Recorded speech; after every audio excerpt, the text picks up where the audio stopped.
Chers amis, bonjour. Donc c'est toujours un plaisir, un honneur de venir à l'Yeshiva Yeshua Yosef et de voir des visages aussi souriants, aussi lumineux que des Bachorei Yeshivot, Bachorei Yeshiva. Alors, notre parachat Emor. Parachat Emor, elle va essentiellement parler de l'avoda des Kohanim. Et là-bas, on va voir que les Kohanim, ils vont être sanctifiés et ils vont être élevés au-dessus de tout le monde. Et Akadosh Baruch Hu va leur confier un rôle, donc de servir dans le Beth Amikdash, dans le Mishkan à l'époque. Et ils vont avoir aussi une vie beaucoup plus, alors pour dire un mot joli, plus ascète. Ça se dit en français comme ça? Plus, ça veut dire quoi? Bon, tu regardes dans le dictionnaire. D'avoir une vie beaucoup plus spirituelle. Les Kohanim, comme les Lévim, n'avaient pas de part en Eretz Israël. D'accord? Donc ils devaient être nourris par le peuple. Donc c'était des gens saints qui devaient se sanctifier et se réserver, être kulo Torah. Et 2 fois par an, enfin c'est pas 2 fois par an, c'est apparemment 5 fois par an. J'ai pas vu que c'est marqué 5 fois, mais 5 fois par an. Alors tous les Kohanim montaient à Jérusalem et ils allaient travailler au Beth Amikdash. Alors pourquoi je dis 5 fois par an? Je ne sais pas si le calcul est nachon, hein, mais on sait qu'il y avait 24 gardes de Kohanim. Donc chaque garde, elle travaillait 2 fois par an. Si on dit qu'il y a 50 semaines, il y a 48 semaines dans l'année, qu'il y a 50 semaines. Donc chaque garde venait 2 fois par an, plus venait au moment des fêtes. Alors c'est quoi arabe les fêtes? Pessah, Sukkot, Shavuot aussi, elle venait toutes les... Peut-être que oui, peut-être sûrement là. Donc elle devait venir 5 fois par an à Jérusalem et donc officier dans le Beth Amikdash. Maintenant, on voit qu'ils ont beaucoup de règles et on voit que la Torah, elle va énormément insister sur toutes les règles qui concernent les Kohanim. Alors, on ne va pas réellement parler des Kohanim, mais on va parler de combien la Torah, elle va insister sur toutes les règles qui concernent les Kohanim dans tous les détails. Pourquoi? Alors, bien évidemment, parce qu'ils avaient un travail qui était très exigeant. Il y avait beaucoup d'halachot. Quand vous étudiez les Masertot, Zvachim, Menachot, tout ça, vous voyez qu'il y avait un travail incroyable et tout était très minutieux, très détaillé. Mais il y a une autre raison à cela, c'est que un petit peu avant, il y a eu un épisode tragique pendant l'inauguration du Mishkan. Qu'est-ce qui s'est passé? Donc, on inaugure le Mishkan, et là, il y a Nadav et Avihu, qui étaient les fils de Aaron, vont faire quelque chose, ou bien ont fait quelque chose, et à cause de ce qu'ils ont fait, alors ils vont mourir en plein milieu du service. Et donc ça va être un drame terrible. Aaron va avoir un comportement incroyable, où il va y être d'homme à Aaron, il va rien dire, il va accepter le jugement. Et bon, c'était vraiment un drame. Le jour de l'inauguration du Mishkan, Nadav, Avihu, ils vont comme ça disparaître, ils vont quitter ce monde. Alors là-bas, Chazal demande pourquoi, qu'est-ce qu'ils ont fait de mal. Alors il y a plusieurs raisons, mais même vous voyez dans Chazal, il y a 4, 5, 6, 7 raisons. Pourquoi, qu'est-ce qu'ils ont fait de mal, pourquoi ils ont été punis. Maintenant, une raison que la Torah leur ramène, c'est quoi? C'est qu'ils ont apporté ce qu'on appelle Esh Zara. C'est quoi Esh Zara? Un feu étranger. Qu'est-ce que ça veut dire un feu étranger? Alors officiellement, le feu étranger, c'est que le feu devait descendre du ciel pour consumer les sacrifices, et eux, ils ont apporté un feu qui était à eux. Alors c'est quoi exactement la faute? Comment ça s'est passé exactement? Alors aussi, allez regarder les Mefarshim, il y a beaucoup à dire, beaucoup à expliquer, c'est pas ici le propos. Mais on voit le Inyan de Esh Zara. Esh Zara, ça veut dire que vous avez fait quelque chose qu'on ne vous a pas demandé. Et ça, vous avez été puni. On va voir qu'après, plusieurs fois, la Torah va insister sur les ordonnances, et elle va nous ordonner, alors il y a plein de psukim, si vous voyez dans les psukim, qu'on devait faire qu'Hacher Tziva Hashem, comme Hashem l'a ordonné, Il y a même un endroit dans Parashat, je me souviens plus, où là-bas, pire que ça, on voit qu'il y a une ordonnance de faire comme Hachem va m'ordonner, et après, il y a l'ordonnance de ce que je dois faire. Vous comprenez ou pas? D'abord, je te dis, je vais te dire quelque chose, mais attention, je veux que tu le fasses. Et après, je te dis que c'est ce que tu dois faire. Alors là-bas aussi, les Mefarshim, ils demandent pourquoi est-ce que la Torah, elle va autant insister sur ce qu'a Asher Tziva Hachem. ce que Hachem il t'a ordonné. Et on voit Bémet que eux, ils ont fait quelque chose. L'Oka Asher Tziva Hachem, et il leur est arrivé ce qui est arrivé. Alors, on ne va pas parler des Kohanim, on va parler de nous. Est-ce que cette ordonnance de Kacher Tziva Hachem, elle nous touche à nous? Alors en réalité, lorsque vous lisez un petit peu dans les livres de Moussar, les Mefarshim, vous voyez que cette idée, en réalité, elle est ramenée dans plein d'endroits et un peu d'une façon différente ou d'une facette différente de ce Kacher Tziva Hachem.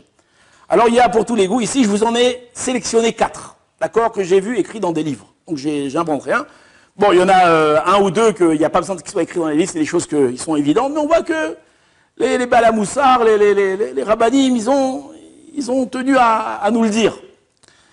La première chose, Kacher Tziva Hachem, ça veut dire que tu dois servir Hachem, tu dois accomplir la Torah comme Hachem il t'a ordonné, et pas comme quoi, pas comme, alors on va se moquer un petit peu, c'est pour qu'on comprenne, on n'est pas mieux, on va voir qu'on n'est pas mieux non plus. C'est qu'il y a des gens que, bon, ils font la Torah à leur sauce. C'est quoi la Torah à leur sauce? C'est que, voilà, moi, ça suffit. Qu'est-ce que t'es religieux? Moi, je suis un peu religieux. Ah bon, qu'est-ce que tu fais? Bah, moi, je fais ça. Qu'est-ce que tu fais Shabbat? Non, Shabbat, je travaille pas. Mais qu'est-ce que tu fais? Ah, Shabbat, je vais à la plage, je vais laver ma voiture, ça suffit, c'est bien. Hachem, il a dit de se reposer, c'est bien, ça suffit. Qu'est-ce qu'on dit à quelqu'un comme ça? Disait l'Onachron. Tu ne dois pas servir Hachem comme toi, tu comprends que tu dois le servir. Tu dois servir Akadosh Baruch Hu, Kacher Tziva Hachem, comme Akadosh Baruch Hu, il t'a ordonné de le servir. Alors pour lui, le Shabbat, c'est quoi? Le Shabbat, c'est de faire le kiddush le vendredi soir, c'est de manger le couscous boulette ou le gefilte fish, ça dépend d'où vous habitez, c'est d'inviter la famille, c'est très honorable. Mais pour lui, ça s'arrête là, c'est tout, c'est bien. Maintenant, il y a un peu plus. Il y a, est-ce que tu pries? Il dit, bien sûr, je prie. Qu'est-ce que tu fais? Eh ben, le matin, je mets les tefilines et... Si c'est tout, oui, ça suffit, c'est bien, ça me suffit, c'est bien. Mais c'est Kacher Tziva Hachem, c'est ça que je m'en a demandé que tu fasses, c'est comme ça, c'est bien. Alors, il y en a qui font un peu plus, ils vont à Shacharit. Et Mincha vite, non, c'est bien, je fais Shacharit déjà. Mais c'est Kacher Tziva Hachem, ça, c'est ça qui devait, je m'en roule de toi. Alors, on peut monter le niveau et trouver toujours des gens qui vont faire toujours plus, jusqu'à qu'on va arriver, Bémet à nous, d'accord? Est-ce que tout ce qu'on fait tous les jours, c'est Kacher Tziva Hachem? Est-ce qu'on est vraiment des Avdei Hachem, qu'on respecte le Shulchan Aruch à la lettre? Vous allez me dire, c'est extrêmement difficile. C'est vrai que c'est difficile, d'accomplir tout ce qui a marqué dans le Shulchan Aruch, c'est plus qu'une discipline, c'est un investissement de vie. Alors vous allez dire, moi je suis débutant. Ok, tu es débutant, aucun problème. Mais est-ce que tu as ambition d'avancer? Est-ce que tu as ambition de devenir un Eved Hachem, Kacher Tziva Hachem ou pas? Alors il y en a qui s'arrêtent. Ils ont arrivé à un certain niveau, ils s'arrêtent. Je me limite à ça. Alors en réalité, je vous invite, chacun d'entre vous, moi le premier je l'ai fait, de s'introspecter. Est-ce que, Bémet, chaque chose que je fais, c'est Kacher Tziva Hachem? Alors, on a donné ici des exemples d'accomplissement de mitzvot, on va dire pratiques, mettre les tefilines, prier. Mais Kacher Tziva Hachem, c'est pas que ça. On a vu dans Parashat Kedoshim, il y a plein d'halachot encore là-bas. Il y a l'otikom, l'otitor, vous avez vu ces halachot ou pas?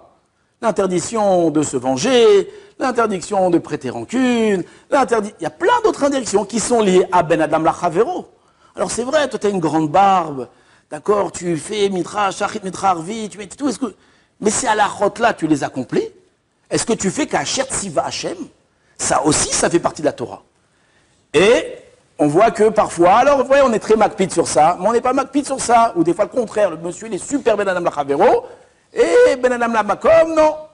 Alors c'est ça que le verset, la Torah nous dit, arrêtons, qui je suis pour dire arrêtons de servir à Akadosh Baruch Hu comme nous on a envie de servir, comme ça nous plaît, comme ça. C'est l'onachon. Kacher Tziva Hachem. Il y a beaucoup d'alachot dans Ben Adam Lachavero, entre un homme et son prochain, Ben Adam Makom, le comportement qu'on doit avoir, la façon dont on doit parler. Est-ce qu'on fait réellement attention à nos yeux quand on marche dans la rue? Est-ce qu'on enlève nos yeux, on fait attention? Est-ce qu'on fait Kacher Tziva Hashem ou non, nos yeux se baladent à droite, à gauche, on regarde tout ce qu'il y a à regarder. Ça aussi, c'est Kacher Tziva Hashem.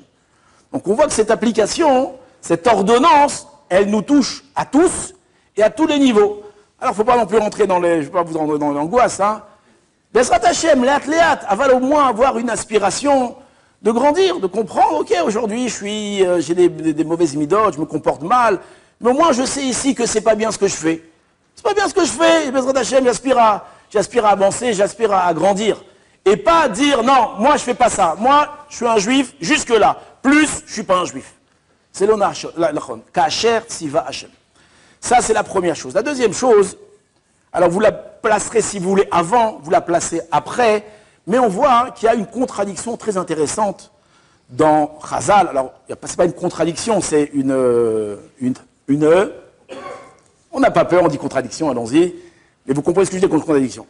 Et là, on voit que quand ils sont arrivés, ils allaient recevoir la Torah, alors, qu'est-ce qui a marqué? Est-ce que vous voulez recevoir? Vous connaissez l'histoire, on l'a raconté la dernière fois. Il est parti à Kishborou voir les nations du monde, il est parti voir Esav, il est parti voir tout le monde. Il a demandé à Israël de recevoir la Torah. Qu'est-ce qu'ils ont dit? Vous vous rappelez ou pas ce qu'ils ont dit? Non, ils ont dit combien ça coûte? Il a dit c'est gratuit et de moi en deux. Non, ça c'était la blague. Vous vous rappelez pas? Dommage. En tout cas, qu'est-ce qu'ils ont dit? Non, c'est Vénishma. Non, c'est Vénishma, ils ont accepté la Torah, bien sûr que je me qu'on accepte la Torah. Maintenant, plus tard, on voit qu'il y a un autre Hazal, lié à un verset, où Rashi ramène d'ailleurs, qu'est-ce qu'il dit? Qu'au moment de Matan Torah, qu'est-ce qu'il a dû faire Hachem? Il a dû leur mettre Ark et Gigit. Il a pris la montagne, le Har Sinaï, il a mis au-dessus de leur tête. Il a dit, ou vous recevez la Torah, ou si vous serez enterrés. Alors qu'est-ce que ça veut dire? Il a pris la montagne. Est-ce qu'il a vraiment pris la montagne? Alors on peut aussi comprendre comme on veut. Et les Koubalim, ils ont une façon de comprendre. Le Ramchal, il y a une façon de comprendre. L'homme est chané. Mais on voit là-bas qu'on a dû les forcer. Alors, on ne comprend pas. D'un côté, on voit, ils ont dit, Naaseh Venishma, tout ce que tu nous dis, on fait Hachem. Et d'un autre côté, on voit qu'on a dû les forcer. Alors comment on s'arrange avec cette contradiction? Alors là-bas, il y a un Tosfot très connu, où il dit que quand ils ont dit Naaseh Venishma, quand ils ont accepté la Torah, ils croyaient que c'était quoi? Torah chez Birtav, la Torah écrite. Et quand Hachem, il a dit, attendez, c'est pas seulement le Chavishat Torah, qu'est-ce qu'il fait? Il est venu avec le chasse, vous voyez, le chasse, là, le Harskol, en plus, c'est 80 volumes. Il est venu avec 4, il y a aussi ça. Vas-y, non, ça, on peut pas. Ça, on veut bien Torah chez Birta, Torah chez Alpé, on peut pas, c'est trop. Et là, il a dû les forcer. Alors, la question qu'on pose, il y a plein de questions, on dit quoi? Vous acceptez la Torah écrite sans la Torah orale, mais la Torah écrite sans la Torah orale, elle veut rien. Qu'est-ce qu'on est des réformistes, nous? Qu'est-ce qu'on est? On est des, ça veut rien dire. Torah écrite sans Torah orale. Alors, quand ils ont accepté la Torah écrite, qu'est-ce qu'ils ont accepté? Vous comprenez la question ou pas? Quand ils ont dit, on accepte, d'accord, ils ont vu ne pas tuer, on accepte la Torah écrite. Mais vous comprenez que les halachot sont plus complexes que ça, donc votre acceptation, ça se dit acceptation? Ouais, en personne ne contredit, ça va. C'était accepter quoi? Je ne sais pas si vous comprenez ma question. La Torah orale, la Torah écrite sans la Torah orale, elle ne veut rien dire. Elle ne veut rien dire, oui ou non? Donc quand vous acceptez la Torah écrite, vous acceptez quoi? Si je te dis dans la Torah écrite, il y a marqué, par exemple, sur les tzitzit, tu dois la mettre, non, tu dois mettre des franges au coin de tes habits. C'est quoi des franges au coin de mes habits? C'est le blouson de Johnny Hallyday, vous vous rappelez de Johnny Hallyday? Il avait un blouson avec des franges, c'est ça le blouson, des franges à mes habits. C'est quoi des franges à mes habits? Où on doit les en signe entre mes yeux. C'est quoi en signe entre mes yeux? Qu'est-ce que je dois mettre en signe entre mes yeux? Je dois me tatouer quelque chose ici, je dois mettre sur la truc, mettre ma tête dessus, c'est quoi? Donc on voit en réalité toutes les halachot qui sont marquées dans la Torah écrite, on ne peut pas les appliquer. Donc quand vous avez accepté la Torah écrite, vous avez accepté quoi? C'est compliqué. Oui ou non? Alors c'est pas plus qu'à notre, c'est plus profond qu'à notre sauce.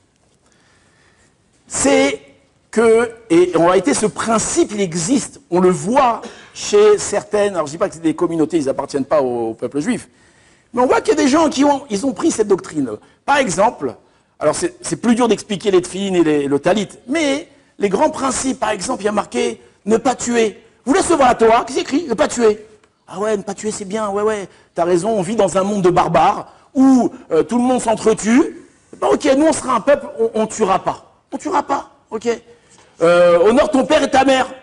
Ah ouais, c'est beau, ouais, le respect des parents, c'est super, ouais, la famille, les parents, C'est bien, on ne va pas vivre en égoïsme, il y aura le père, il y aura la mère, Ata, papa, il aura une place, maman, il aura... Oh là, c'est beau, oui, super, on veut ça.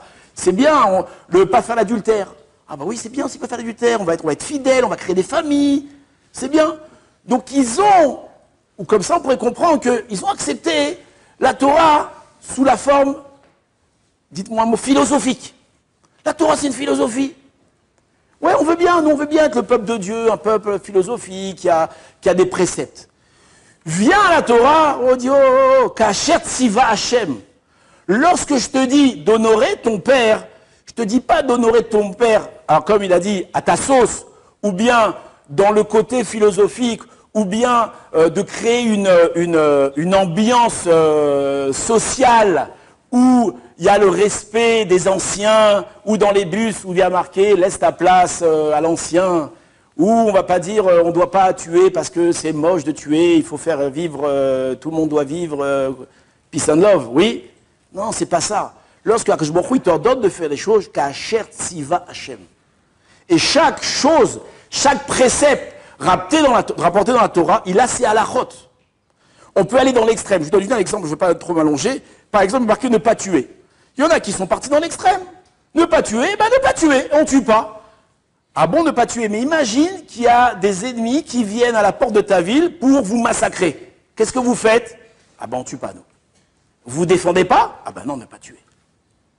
Ne pas tuer. Mais quoi ne pas tuer? Il y a des halachot. S'ils viennent te tuer, tu ne peux pas te laisser tuer. Ah mais il n'y a pas qu'à ne pas tuer. Bon, ça c'est à l'extrême. D'accord? Ou on peut dire aussi à l'extrême, c'est que moi je ne tue pas, mais je vends des armes. Mais moi je ne tue pas. On peut dans les deux sens. Les deux, ils vont te dire, nous, on a adopté la philosophie, la Torah, de ne pas tuer. Viens, la Torah est orale, viens que je m'en disait l'onachon, ka'asher tziva Hashem. Chaque loi, elle a une façon d'être appliquée. Parlons, comme on a parlé du Shabbat. C'est quoi le Shabbat? On aurait pu croire le Shabbat, c'est beau, oui. C'est le jour le jour du repos, le jour où les employés vont pouvoir, on va fermer les usines, les gens vont pouvoir aller s'occuper de leur famille. C'est pas ça, Shabbat. Shabbat, c'est un jour profond. Shabbat, c'est un jour où on va recevoir quand je me dans nos demeures. Shabbat, il y a des halachot. Shabbat, il y a chaque détail, chaque chose est gérée. C'est ça, Shabbat. C'est pas l'esprit de Shabbat. Alors, l'esprit de Shabbat, il est important, mais c'est pas Kasher Tziva Hashem. Alors, cette application, on peut la mettre dans toute la halachot.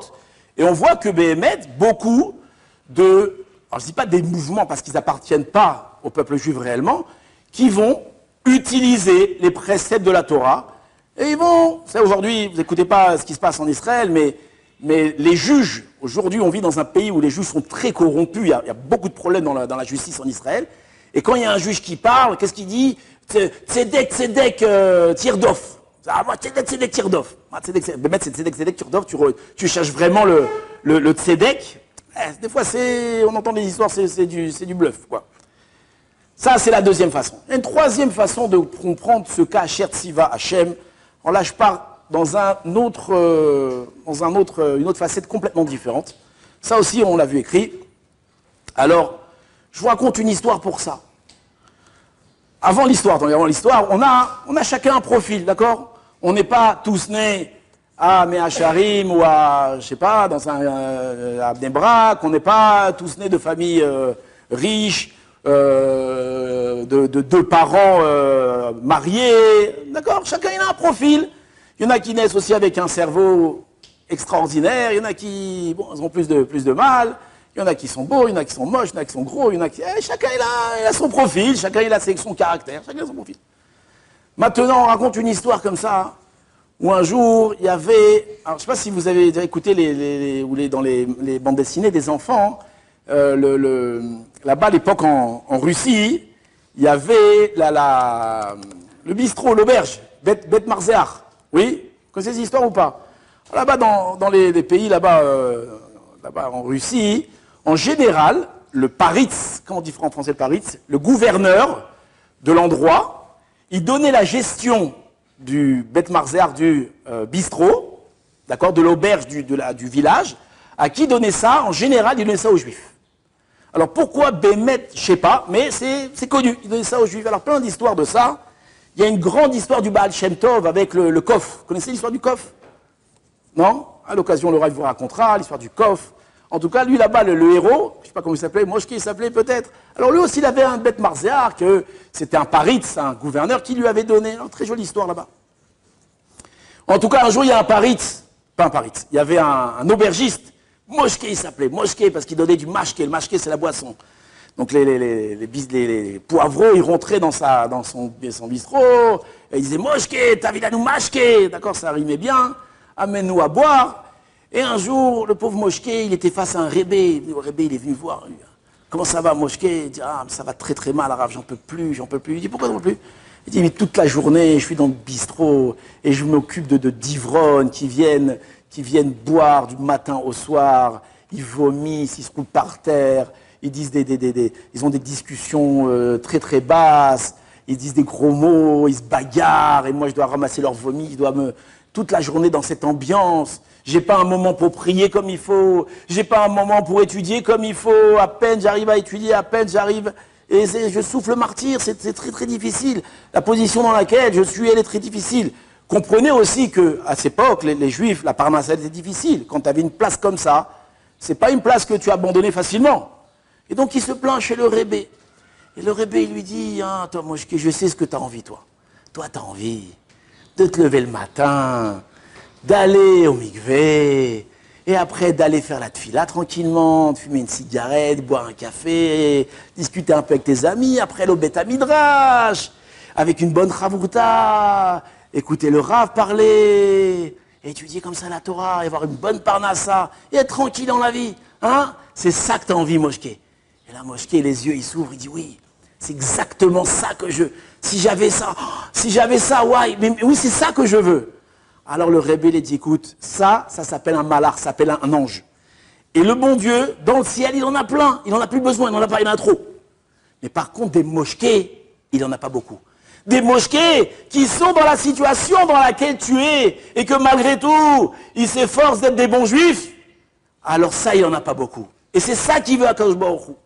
Et c'est ça qu'Asher Tziva Hashem, que ça signifie que des fois, on se dit, mais moi, je ne peux pas étudier la Torah, pourquoi? Je ne peux pas, je travaille. Il faut bien que je nourrisse la famille, j'ai pas de temps. Ou bien, j'ai pas de tête. Ou bien, ma femme, elle me laisse pas. Ma femme, même du matin au soir, me demande des trucs. Ou bien, les gosses, ils me laissent pas 5 minutes. Ou bien. On a 1000 prétextes de faire ou de ne pas faire. Ou de ne pas faire. D'accord, pour faire, on n'a pas des... On a 1000 préceptes pour ne pas faire. Viens, Akadosh Baruch Hu, il te dit, mon ami, de servir Akadosh Baruch Hu quand tout va bien, c'est facile. Mais de servir dans la situation dans laquelle tu es. Comme ça, là-bas, le Rambam, il ramène, qui dit, par rapport à l'étude de Torah, que tout le monde, il a un chiyuv d'étudier la Torah. Que tu sois en bonne santé, que tu sois malade, que tu sois riche, pauvre, vieux, jeune, tout le temps. Des Zeka Asher Tziva Hashem. Zeka Asher, ça, c'est là qu'il demande à Akadosh Baruch Hu. Pas, il t'a dit, tu le serviras quand tu pourras. Tu le serviras de la façon dans laquelle tu es. On voit que, quand Moshe Rabbeinu, il est monté au Har Sinaï, Akadosh Baruch Hu lui a dit, enlève les chaussures de tes pieds. Pourquoi? Parce que le sol que tu foules est saint. Après, on voit que Moshe, Hachem, il va lui dire, tu vas aller libérer le Ham Israël. Qu'est-ce qu'il va dire, Moshe? Et je peux pas, et je suis bègue, et il y a mon frère, et toutes sortes de prétextes. Akadosh Baruch Hu, qu'est-ce qu'il t'a dit? Il a dit, le sol que tu foules, il est saint. Ça veut dire, dans la situation dans laquelle tu es, cette situation, elle est sainte. C'est de cette façon que je veux que tu me serves. D'accord? Si tu étais un gibor, pas bègue, et tu n'avais pas de frère et machin, ok, c'était facile. Non, c'est d'après toi que je veux. Dans ta situation que je veux. C'est exactement toi que je veux. Moshe Rabbeinu, il avait plein de prétextes pour ne pas aller. D'accord? Moi, je vais aller frapper Pharaon. Mais Pharaon, moi, je lui dois beaucoup de reconnaissance. C'est lui qui m'a grandi dans sa maison. Oui, exactement toi on veut. De cette façon-là, je veux que tu me serves. D'accord? Ça, c'est Kacher, Siva, Hachem, encore une fois. Et, alors, c'est pas qu'on n'a pas de prétexte. On a des prétextes. C'est vrai que peut-être quelqu'un qui a le joug d'Aparnassa, ou quelqu'un qui a du mal, ou quand il étudie trop, il a mal à la tête. C'est vrai. Mais ça ne te rend pas pâtour de rien. Ça veut dire que, malgré tout, tu dois t'efforcer et faire un effort. Et on a vu combien de gens qui étaient dans la difficulté, qui n'arrivaient pas à Parnassa, et ils ont fait l'effort. Il a ouvert le ciel et l'abondance est venue. L'abondance dans tous les sens. Ça, c'est la troisième façon qu'on montre Kacher Tziva Hashem. La quatrième façon, alors on part encore dans une autre chose, et c'est extrêmement lié avec ce qu'on fait des fois, c'est que la Gemara, dans Maseret Megillah, je crois, le Rav va me dire c'est bien Megillah, mais on nous raconte sur le nombre de Kohanim Gdolim qu'il y a eu pendant le deuxième Beth Amikdash. Vous savez, le deuxième Beth Amikdash, il a duré 430 ans. Le premier Kohen Gadol, c'était Shimon HaTzadik. Après Shimon HaTzadik, je crois que c'était Chonio. Nachon, lo Nachon, oui. Après, je crois que c'était ou le fils de Chonio ou un autre. En tout cas, dans les premières années, c'était des Kohanim Gdolim de grande importance. Après, on a eu les Hashmonaïm. Les Hashmonaïm aussi étaient des gens... Non, alors, avant les Hashmonaïm, il y a eu un petit bug, on va l'expliquer tout de suite. Après, il y a eu les Hashmonaïm. Et après, les Hashmonaïm vont disparaître, à l'époque de Hérode. Et il va y avoir donc les dernières années du Beth Amikdash. Maintenant, on voit... Alors, si on fait le calcul, j'ai fait une fois le calcul, mais ce qui est étonnant, c'est qu'en 200 ou 300 ans, il y a eu plus de 300 ou 400 Kohanim Gdolim. Vous comprenez? Ça veut dire qu'au lieu qu'un Kohen Gadol, comme Shimon HaTzadik, qui a officié pendant 40 ans, eh ben non, ils officiaient moins qu'un an. Il y a un Tana qu'on voit dans Pirkei Avot là-bas, qui s'appelle Rabbi Yossé Sgan HaKohanim. Rabbi Yossé, c'est Rabbi Chanel Sgan HaKohanim. Pourquoi il s'appelait Sgan HaKohanim? Alors là-bas, les Mefarshim, ils expliquent, c'est qu'à son époque, les Kohanim Gdolim, ils mouraient les uns derrière les autres. Et lui, qu'est-ce qu'il faisait? Il les remplaçait. Et bon, toute sa vie, il était le second du Kohen Gadol. Donc on voit que les Kohanim, ils mouraient les uns derrière les autres. Pourquoi il y a eu des centaines de Kohanim Gdolim? Alors vous avez demandé comment c'est possible. L'introduction elle est un peu longue, mais vous avez demandé comment est-ce que c'est possible. Alors tout simplement, c'est que pour devenir Kohen Gadol à l'époque, tout simplement, tu allais payer, tu allais voir le Paritz de l'époque, je sais pas ce que le Paritz, le gouverneur grec ou le gouverneur romain après, tu allais lui faire une enveloppe et tu lui dis voilà, moi je veux être Kohen Gadol, et il te nommait Kohen Gadol. Donc on voit que la Keuna Gdola, on soudoyait le Paritz pour devenir Kohen Gadol. Maintenant, on imagine bien que ces gens-là qui soudoyaient, ce n'étaient pas des gens d'un très grand niveau. Preuve en est, c'est qu'ils finissaient pas l'année. Alors il y en a apparemment qui sont morts dans le Kodesh HaKodashim, et Rabbi Chanel Sgan HaKohanim a dû les remplacer, ou bien ils sont morts avant, après, pendant, en tout cas on voit qu'ils sont morts très rapidement. Maintenant, la question qu'on pose, c'est qu'est-ce qui motivait ces gens-là de devenir Kohen Gadol? Tu veux être Kohen Gadol, mais tu sais pas que celui d'avant, et celui d'avant, et celui d'avant, et celui d'avant, et celui d'avant, ils sont morts. Il a fait 6 mois, l'autre il a fait 3 mois, l'autre il a fait 1 an, mais qu'est-ce que tu crois? Que tu crois que t'es mieux? Alors, j'ai vu écrit ça. Il y en a que, chacun il croit qu'il est mieux. Il dit, oui, mais moi c'est autre chose. Moi, c'est autre chose. On croit qu'on est mieux que les autres. Oui. Mais c'est pas ça l'essentiel de l'explication. Il y a deux explications. La première, c'est que le kavod. Le kavod. Un homme, il aime le kavod. D'accord? Quand il est riche, il a tout ce qu'il veut. La chose qui lui manque, c'est quoi? C'est le kavod. L'honneur. Je veux qu'on m'honore. Et d'être le Kohen Gadol, après le roi, ou même, je crois même parallèle au roi, c'était le plus grand personnage du royaume. Donc moi, je suis prêt à payer. Et plus que ça, je suis prêt à risquer ma vie pour être le Kohen Gadol. Quelqu'un m'a raconté, quand j'ai raconté ça à quelqu'un, qu'il y a des années aux États-Unis, il y a eu un phénomène que des gens se suicidaient devant des caméras. Vous avez entendu ça ou pas? Il y a eu un phénomène comme ça. Pourquoi? Des gens qui montaient sur des gratte-ciel et vous me voyez, ouais, bah, je saute. Pourquoi? Ils voulaient un jour faire la une des journaux. T'es prêt à mourir? Qu'on le voit. Vous m'avez vu, c'est moi. Voilà. C'est fou. Mais, en tout cas, le kavod, il rend fou.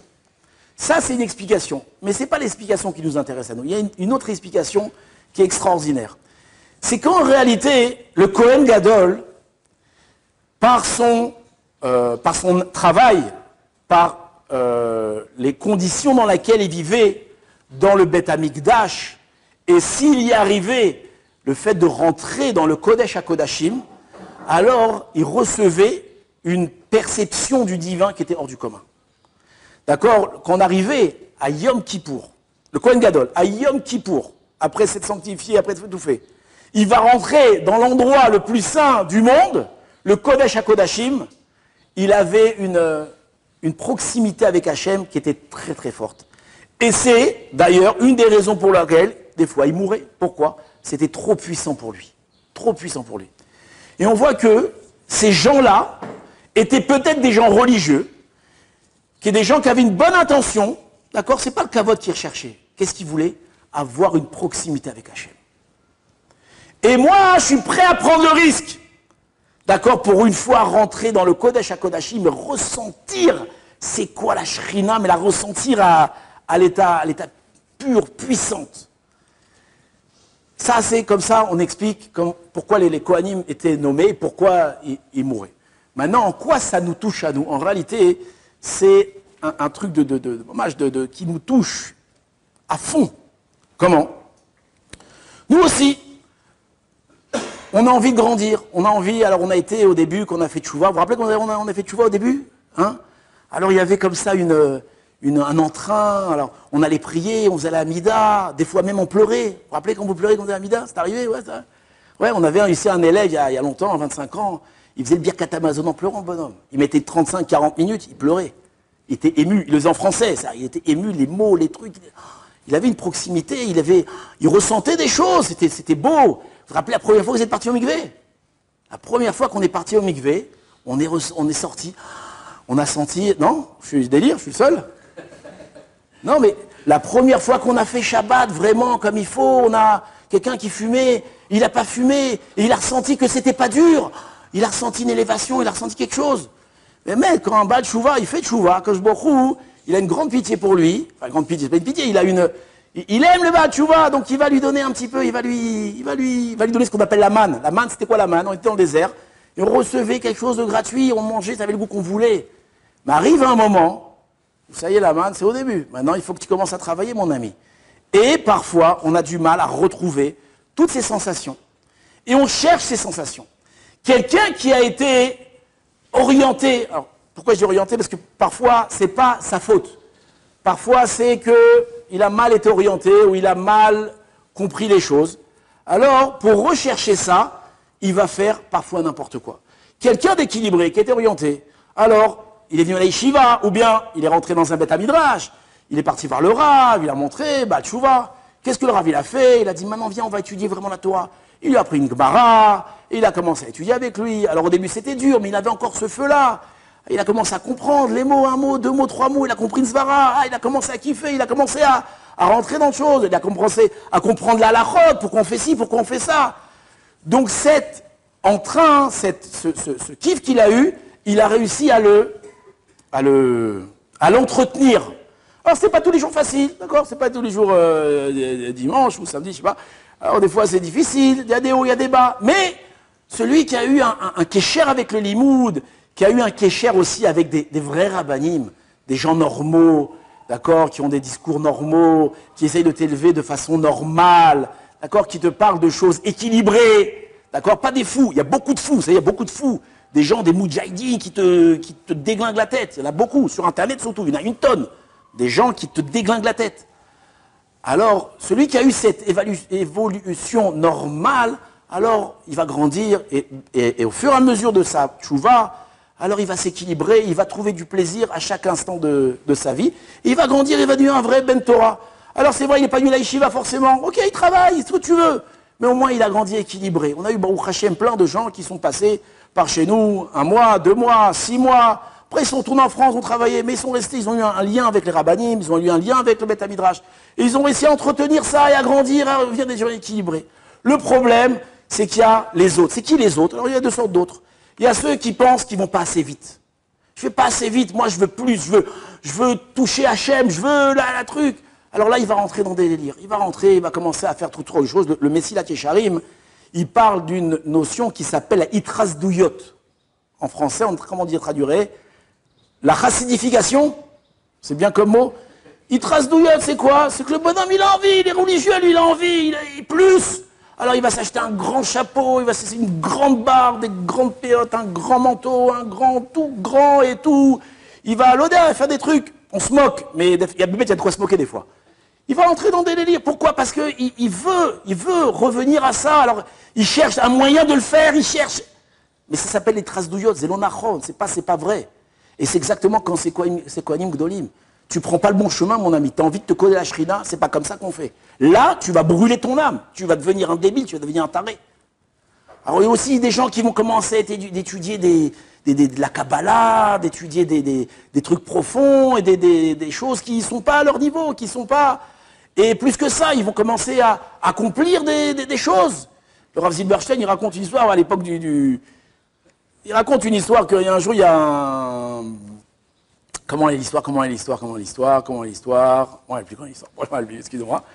Mais on voit que ce phénomène-là, c'est un phénomène qui touche beaucoup de gens. Maintenant, on parle des autres, mais en réalité, ça nous touche à nous. Est-ce que nous sommes réellement, et ça c'est aussi une introspection qu'on doit faire, sur un chemin équilibré? Est-ce que ce qu'on recherche, c'est vraiment l'équilibre? Est-ce qu'on est vraiment des gens normaux? On n'est pas un petit peu, comment on dit? Dites-moi une expression où il est parti, le Marseillais. Il n'a pas une expression marseillaise comme ça? Illuminé ou déglingué un peu fada, un peu déglingué du cerveau. Et ça, on doit s'introspecter. Alors peut-être les premières années, ok, j'étais bécédaire, arrive un moment, ça y est, je me déglingue, je deviens un truc. Ou bien, aussi on l'a vu, des gens qui sont maintenant plus intelligents que les rabbinim, plus intelligents que le rab, plus intelligents. Et ça, on entend aussi des discours où des gens, ils ont des comportements très extrémistes, très machin. Ah bah le rabbin, ils interdisent les rabbinim. Non, mais c'est pas des rabbinim, eux, ils connaissent rien. Ah, c'est comme ça qu'il faut faire. Bah, c'est comme ça qu'il faut faire. Où c'est? Tu t'es déglingué, où c'est? Et donc on voit aussi que c'est pas Ka'asher Tziva Hashem. Sers Akadosh Baruch Hu comme Hashem il veut que tu le serves. Et c'est quoi l'essentiel de servir Hashem? D'être un homme normal. D'être un homme normal. Moi quand je suis arrivé à la yeshiva, j'étais un peu illuminé, c'est vrai. Bon, c'est normal, tout le monde, on est un peu tous illuminés. Il y a ce qu'on appelle le syndrome du Baal Tshuva. C'est le syndrome du Baal Tshuva. Des gens un peu illuminés comme ça. Par exemple, il y a des blagues même sur eux, les Baal Tshuva. Vous la connaissez, la blague, oui? Combien il faut de Baal Tshuva pour changer une ampoule? Elle est connue. Combien il en faut? Il faut 10. Pourquoi 10? Un qui monte sur la table pour changer l'ampoule et 9 qui cherche la bracha dans le sidour. Alors c'est une blague, mais bon, c'est... Mon cousin, il m'a attrapé comme ça. Il m'a dit, l'essentiel, c'est de rester normal. L'essentiel, c'est de rester normal. Reste normal. Reste normal. Alors vous allez dire, ça ne nous parle pas, Baruch Hashem, dans la yeshiva, c'est vrai, Baruch Hashem, vous êtes préservés parce que vous êtes bien entourés. Baruch Hashem, l'Aïnara, vous avez le Rav ici, un monsieur d'une normalité hors du commun. C'est un compliment, oui. Normalité qui est hors du commun, je le connais depuis longtemps. Et toujours suivre le chemin des rabbinim, même parfois quand on a envie de s'élever un petit peu plus. Alors aussi, il faut voir, est-ce qu'on a le niveau? Peut-être on doit un petit peu se calmer. Peut-être que d'abord on doit... Il y a aussi un problème chez les Bachourim. Très souvent, on veut monter de chiour. D'accord? Je veux plus. Alors des fois, mettre ma galecha, tu peux. Mais des fois, mon ami, apprends d'abord à lire le truc. Après, tu attends un petit peu. Non, mais ça fait longtemps que je suis là. Bah oui, peut-être tu commences à travailler. Hein, c'est vrai que ça fait 6 mois que tu es là, mais peut-être tu commences à prendre un crayon et commencer à réellement travailler. Et après, tu pourras passer. Ça va rester 6 mois dans un cours et rien faire. Tu peux pas te plaindre que tu n'avances pas. Si, travaille. Donc ça aussi, c'est Ka'asher Tziva. Ouais, c'est triste. Je voulais parler d'autre chose, mais voilà, c'est trop tard. Hein? Le Sikoum des 4. Vous êtes prêts ou pas? D'accord? C'est l'argument du débutant jusqu'au plus avancé, que moi je me suffis de ça. D'accord? Ça me suffit. Moi, servir Hachem, c'est comme ça. D'accord? Qu'est-ce qu'on lui dit? On a Ka'asher Tziva Hachem. Si on doit servir Hachem, comme le Shulchan Arour, il te demande de servir Hachem. Shabbat, c'est pas arrêter de travailler et laver sa voiture. Non, c'est pas ça Ka'asher Tziva Hachem. Ka'asher Tziva Hachem, c'est de servir Hachem comme lui veut que tu le serves. Faire Shabbat comme lui veut que tu le fasses. Vous savez aussi, très intéressant, une fois, il y avait un bonhomme qui avait des tefillim qui étaient un peu pas des beaux tefillim, c'était un peu tordu. Et je lui dis, tu sais, tefillim, machin, qu'est-ce qu'il m'a dit? Tout de suite, il m'a arrêté. Il m'a dit, moi ça suffit. Moi ça me suffit. Ils sont bleus, tes tefillim, ils sont verts, ça me suffit. Genre, le geste, il me suffit. C'est pas Ka'asher Tziva Hachem. Akadosh Baruch Hu, il veut que tu mettes tes tefillim, il veut que tu mettes des tefillim kasher. Ça, c'est le premier. Le deuxième, on avait dit le Naaseh Venishma avec le Arke Gigit. Tu te Ka'asher Tziva Hachem, c'est dans la position dans laquelle tu es. Ce que tu es, de cette façon, il faut servir Hachem. D'accord? Bien entendu, ça c'est le deuxième, on avait dit. Troisième, c'était Moshké. Arkegit, deuxième.